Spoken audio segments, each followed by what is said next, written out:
Okay, my name is Rob Dusablon, and this is my presentation on what I've researched this semester. I went ahead and decided I wanted to do research on virtual and augmented reality. Unfortunately, I kind of, according to the notes that I got back from Dr. Taylor, kind of missed the swing here because I didn't really get anything about how they interact with education.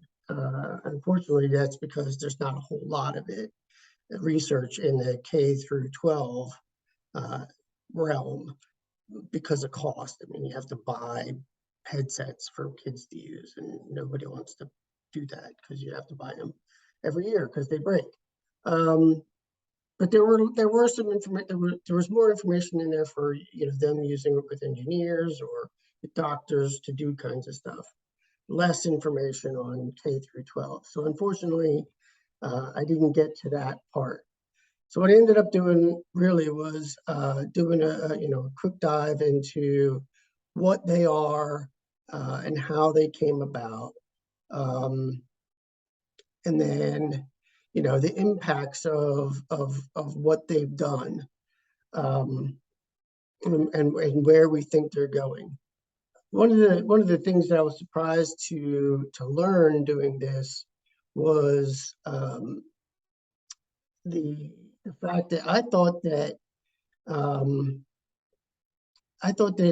the environment would be more negatively affected by the switch over to the metaverse, just because of the power and the computing power and the footprints for data centers and how much they're going to draw in and all this other stuff.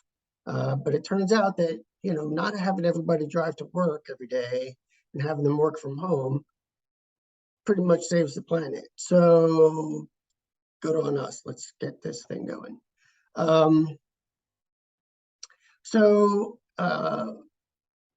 My part two for this is I went through and I thought of 4 things I tried to do, website, if I just created an activity or a PowerPoint or a research project.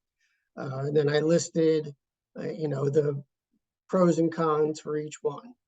The pros for a website just outweighed any of the other ones.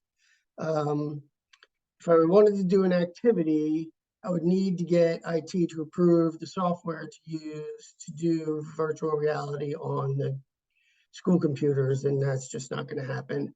They would have to buy the software, and then they would also have to buy VR headsets. That's just not going to happen.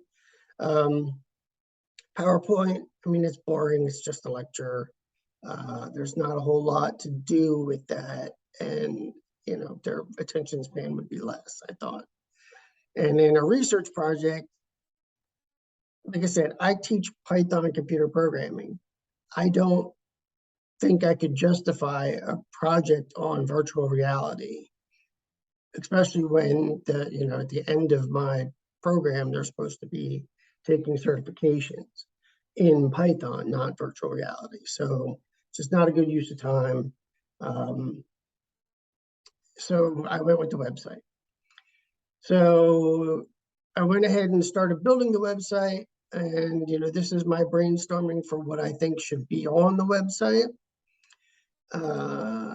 I highlighted because Unity and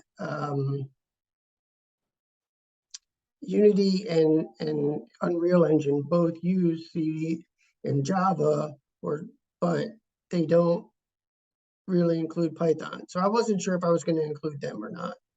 And then it turns out that I was only going to talk about Vizard, but I did put a blurb in there about Unity and Unreal and how they do allow you to integrate Python with their software. I was also going to do a part here on how do we get started in the virtual world, but again, I felt that was out of the scope for what I was trying to do on the website. So then I went ahead and I started doing it. So here's my activity log. So on day one, Monday the 26th, or I guess, I went ahead and I grabbed everything off the website, and then I used that information to, do which one are we going to do? How are we going to do it? Then I spent like a day or so going ahead and researching, making sure that I had all the information that I wanted to be on the website in one place. So I put it all on that one document. And then I went ahead and I built the frame for the Google Slides and created the link for it. And then I did the home page, I did the history page, I did the VR page. And then that you can either click on the links. Well, I guess you can't click on these links, but you can see that I attached the images here too, right? This is, I just kind of pasted everything from there. And then I went through each step and figured out what I was going to do and why. And then, here's where I linked all the research stuff that I was planning on using. And then I built the frame and the website. And this is, this is the basic frame. This is what it looks like. I added some pages over here, and that's it. After I got the frame in there, then I went ahead and I started putting information there. So I updated the homepage, added links to each of the other pages, so you didn't have to just use that pull-down menu.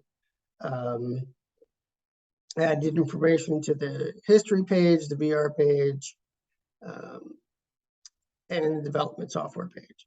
And that's how I created my resource and what I'm going to do, or how it came to be that. Now, how I plan to use this is a lot different than when I started. Right now, I'm going to be using this mostly as a substitute piece, so that when substitutes come in, they direct them to this website. And then the students will, be able to have all this information on Python and virtual reality in one place that they can then go and look at, check out. And then at the end of that, I want them to go ahead and write a small research paper of their own about what they thought was interesting, what they think is different, what, how they want to do it, whatever, just a short paper. And then the other thing I'm going to do with this is I'm going to share this with my county PLT so I can get some feedback, and then I can update the website on it, but also so that they can also use it as a resource as well. So that's my part 3, and I thank you all. I look forward to hearing your feedback. Thank you.